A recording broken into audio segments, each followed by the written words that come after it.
रात के सन्नाटे में, जहां केवल पुरानी हवेली की दीवारों से टकराती हवा की फुसफुसाहट थी, अचानक एक आवाज गूंजी। एक हल्की मगर दृढ़ आवाज। अब और नहीं, मैं अकेला नहीं रह सकता, तारा। कमरे के दरवाजे पर खड़ी थी अवनी, जिसने अपने ससुर की आवाज सुनी थी। उसके हाथ में दूध का प्याला था जो अब कांप रहा था। उसे लगा जैसे उसने कोई ऐसी बात सुन ली है जो सुननी नहीं चाहिए थी। उसके ससुर जयंत सिंह, जो 65 की उम्र पार कर चुके थे, क्या कह रहे थे? और तारा कौन थी? भाग 1। एकाकीपन की दरार। जयंत सिंह, जिनका कद अब समय के साथ थोड़ा झुक गया था, एक जमाने के प्रतिष्ठित व्यवसायी थे। उनकी पत्नी ईशा को गुजरे हुए 1 दशक से अधिक हो गया था। उनका इकलौता बेटा विरज शादी के बाद अपनी पत्नी अवनी को छोड़कर सुदूर यूरोप में एक बड़ी सॉफ्टवेयर कंपनी में काम करता था। विरज का आना साल में बस एक बार, मुश्किल से 15 दिन के लिए होता था। इस विशाल शांत हवेली में अब बस जयंत सिंह और अवनी ही रहते थे। अवनी ने अपने कांपते हाथों से चाय की ट्रे को लकड़ी की टेबल पर रखा। जयंत सिंह अपने पुराने नक्काशीदार सोफे पर बैठे थे। उन्होंने अवनी को देखा और आंखों के इशारे से पास बैठने को कहा। बैठो बेटी। उनकी आवाज में उदासी और एक अजीब सी बेचैनी थी। अवनी सकुचाते हुए पास की कुर्सी पर बैठ गई। तुम तो जानती हो अवनी। जयंत सिंह ने एक गहरी सांस ली। यह एकाकीपन, यह मुझे खा रहा है। मैं कितने दिन ऐसे जीऊंगा? अब मुझे लगता है मुझे फिर से एक साथी चाहिए। मैं पुनर्विवाह करना चाहता हूं। अवनी के कानों में यह बात एक झटके की तरह लगी। उसने सोचा, इस उम्र में और किसे? अरे ससुर जी, ये आप क्या कह रहे हैं? अवनी ने थोड़ा संभल कर कहा। आप चिंता क्यों करते हैं? आप अकेले कहां हैं? मैं हूं ना आपके साथ। मेरी सेवा में कोई कमी है क्या? जयंत सिंह ने सिर हिलाया। तुम्हारी सेवा में कोई कमी नहीं बेटी। तुम मेरी बेटी जैसी हो, पर तुम मेरी खुशी नहीं हो। मेरे मन का हाल कोई नहीं समझता। मुझे कोई चाहिए जो इस खालीपन को भरे, जिसे देखकर मेरे चेहरे पर वो पुरानी मुस्कान वापस आए। अवनी मुस्कुरा दी।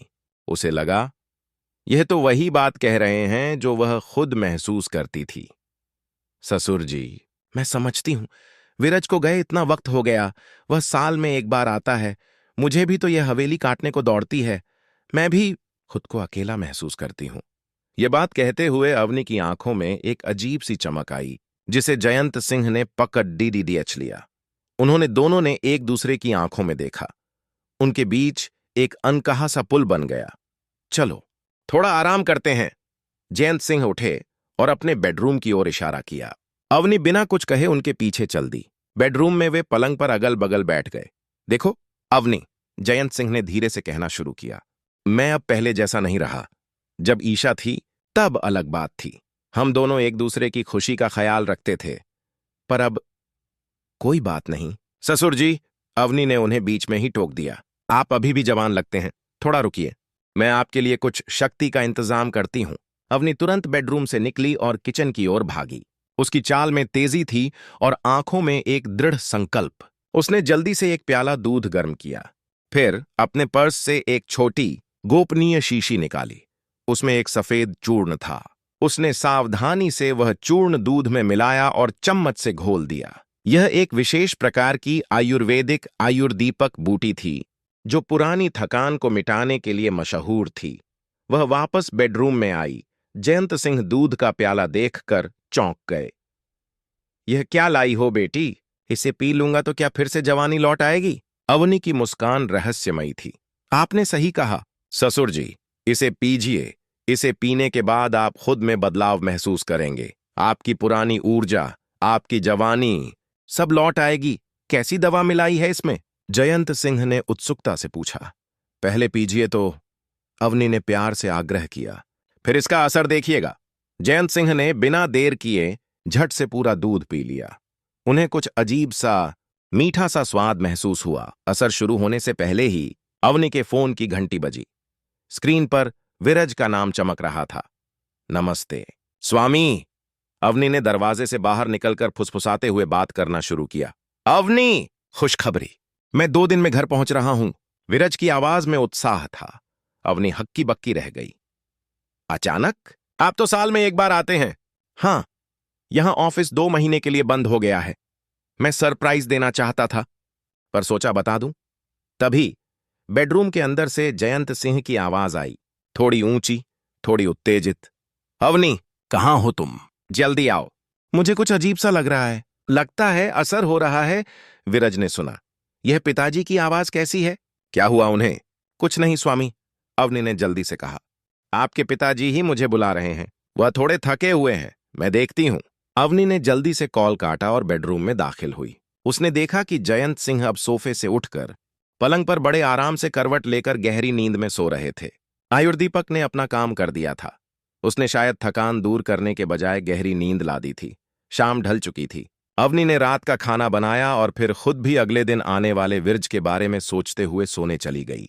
भाग 2, हरियाणा का रहस्य अगली सुबह। अवनी ने फिर से वही शक्ति वाला दूध बनाया और जयंत सिंह को दिया। वाह, आज तो बहुत ताजगी महसूस हो रही है। दूध पीकर जयंत सिंह ने कहा, कल वाला दूध तो कमाल का था। क्या चीज मिलाती हो तुम? बस थोड़ी सी देखभाल ससुर जी। अवनी मुस्कुराई। 2 दिन बाद विरज घर पहुंचा। पति पत्नी एक दूसरे को गले लगाकर बहुत खुश हुए। अगले ही दिन विरज ने एक घोषणा की, पिताजी, अवनी, हम तीनों कुछ दिनों के लिए हरियाणा के अंबाला जा रहे हैं। मैंने वहां कुछ दिनों के लिए एक आलीशान मकान किराए पर लिया है। थोड़ा बदलाव भी हो जाएगा। जयंत सिंह थोड़े हिचकिचाए, पर विरज के आग्रह पर मान गए। अंबाला पहुंचकर वे उस भव्य किराए के मकान में रहने लगे। एक दिन विरज ने अपने पिता से कहा, पिताजी, अवनी और मैं आज शाम शहर घूमने जा रहे हैं। आप यहां आराम करिए। जयंत सिंह उदास हो गए। फिर से मुझे अकेला छोड़ रहे हो? नहीं पिताजी, विरज ने जवाब दिया। आपकी देखभाल के लिए मैंने एक सहायिका को बुलाया है। वह आज शाम तक पहुंच जाएगी। जयंत सिंह को तब एक विचार आया, ठीक है, पर मुझे यहां अकेले बैठे बैठे बोरियत होगी। मुझे एक नया स्मार्टफोन चाहिए ताकि मैं यहां रहकर समय काट सकूं। विरज ने तुरंत एक महंगा स्मार्टफोन लाकर अपने पिता को दे दिया। अवनी और विरज शाम को घूमने निकल गए। कुछ देर बाद सुमन नाम की सहायिका घर पहुंची। अब घर में केवल जयंत सिंह और सुमन थे। एक दिन जयंत सिंह सोफे पर बैठे बैठे अपने नए स्मार्टफोन में रंगशाला, इंस्टाग्राम जैसा एक काल्पनिक सोशल मीडिया ऐप पर वीडियो देख रहे थे। अचानक एक आकर्षक युवती का लाइव वीडियो आया। वह अपने फॉलोअर्स को खुलेआम अपना निजी संपर्क नंबर बता रही थी। जयंत सिंह ने तुरंत वह नंबर कॉपी किया और कॉल लगा दिया। नमस्ते। जयंत सिंह की आवाज में एक पुरानी तहजीब थी। दूसरी ओर से उस युवती, जिसका नाम रिया था, ने जवाब दिया। बातें शुरू हुईं। जयंत सिंह अपनी बातों से रिया को बहुत प्रभावित करने लगे। उन्होंने खुद को एक धनी, अकेले रहने वाले जमींदार के रूप में पेश किया। आप बहुत खूबसूरत हैं, जयंत सिंह ने कहा। उनकी तारीफ से रिया बहुत खुश हुई। धीरे धीरे रिया को जयंत सिंह की बातें पसंद आने लगीं। एक दिन जयंत सिंह ने रिया को अंबाला के उस किराए के मकान का पता दिया और मिलने के लिए बुलाया। जयंत सिंह ने पहले ही सुमन को ढेर सारे पैसे देकर सख्त हिदायत दे दी थी, जब तक मैं न कहूं, विरज और अवनी को रिया के बारे में कुछ पता नहीं चलना चाहिए। सुमन चुपचाप राजी हो गई। जब रिया मकान पर पहुंची तो जयंत सिंह ने आज खास तैयारी की थी। उन्होंने अच्छा मेकअप किया था, अच्छे कपड़े पहने थे। 65 की उम्र में भी वह काफी यंग दिख रहे थे। रिया को सोफे पर बैठाया गया। मुझे बियर नहीं पिलाओगे? रिया ने शरारती अंदाज में पूछा। जयंत सिंह तुरंत 2 बियर की बोतलें लाए। दोनों ने बियर पीना शुरू किया। यहां से अच्छा हम किसी होटल में चलें? बियर पीते हुए रिया ने कहा। वहां ज्यादा मजा आएगा। जयंत सिंह थोड़े हिचकिचाए। पर यह जगह भी तो अच्छी है। रिया के जोर देने पर जयंत सिंह मान गए। उन्होंने सुमन को बताया, हम दोनों शहर के आशियाना होटल जा रहे हैं। घर का ध्यान रखना और किसी को कुछ मत बताना। कुछ ही देर में वे दोनों होटल के एक आलीशान कमरे में थे। पलंग पर बैठे रिया ने पूछा, यहां आकर कैसा लग रहा है आपको जयंत जी? मुझे पहली बार कोई ऐसी साथी मिली है जो मेरा इतना ख्याल रख रही है, जयंत सिंह ने खुशी से कहा। मैं बहुत खुश हूं, रिया मुस्कुराई। मेरा काम ही है खुशी देना, पर इसके लिए मुझे ढेर सारे तोहफे चाहिए। जयंत सिंह ने कहा, मेरे पास बहुत दौलत है, तुम्हें जितना चाहिए मैं दे सकता हूं। बातचीत के बाद उनके बीच संबंध बने। संबंध के बाद रिया ने धीरे से कहा, मैं आपसे शादी करने के लिए तैयार हूं। तभी जयंत सिंह के फोन पर विरज का कॉल आया। पिताजी, आप कहां हैं? हम दोनों अभी अभी वापस आए हैं। आप घर पर नहीं हैं? विरज की आवाज में चिंता थी। बस आता हूं बेटा, जयंत सिंह ने घबरा कर कहा। एक जरूरी काम से आया था। जयंत सिंह ने बिना देर किए रिया को ढेर सारे नोट दिए और तुरंत किराए के मकान की ओर भागे। जब वह पहुंचे तो विरज गुस्से और हैरानी से उनकी ओर देख रहा था।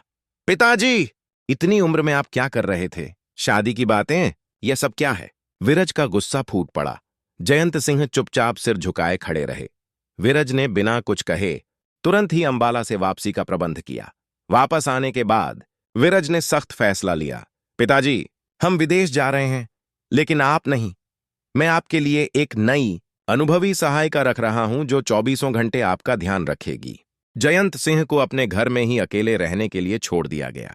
उनकी देखभाल अब एक नौकरानी करती थी और विरज और अवनी दोनों एक सप्ताह बाद फिर से विदेश चले गए। इस बार विरज ने अपने पिता को अकेला छोड़ने का फैसला किया था, लेकिन अवनी ने जाते जाते जयंत सिंह के लिए आयुर्दीपक चूर्ण की एक बोतल दूध के साथ उनकी टेबल पर रख दी थी।